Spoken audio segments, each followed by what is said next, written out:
Thank you for joining us on today's episode. Welcome to today's episode. We'll be talking about the role of a pastor's wife, the role of a renewed and evolved, a revived pastor's wife.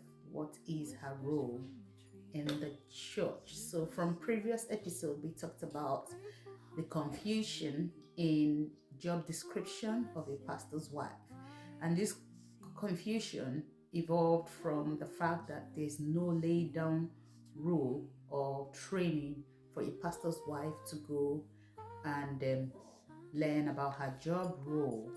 Therefore, today's episode will be looking at the role of a pastor's wife and who she is. So today, we're going to be looking at a pastor's wife as a renewed creation, a pastor's wife identity. What is a pastor's wife identity? First of all, I'm going to talk to you if you're a pastor's wife. Welcome to this episode. If you have a pastor's wife in your church or your various worship places, your leader's wife, we're talking about her identity. She needs to know who she is. So, what is the identity of a pastor's wife? First of all, she must recognize her identity in Christ and not just a physical identity or a title of Mrs. Pastor. She has to recognize that she's a new creation in Christ. Therefore, according to the Bible in 2 Corinthians chapter 5 verse 17, 2 Corinthians 5:17 to 18, it says, "Therefore, if any man is in Christ, he's a new creation.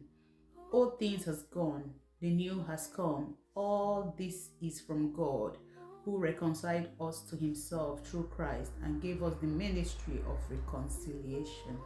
So 2 Corinthians 5:17 to 18. If you're a pastor's wife, your identity in Christ is that of a new creation. You're part of that creation. You're part of a new beginning. You're part of the revival the church needs. You're part of a renewed mind of Christ.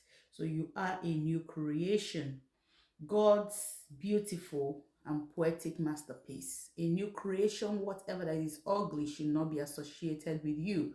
Whatever that does not represent Jesus Christ should not be associated with you, because your mind is renewed. You have to think like a new creation. All things are passed away, and behold, all things are new. So if you're chosen by God, or if God has chosen your husband to be a priest to serve among his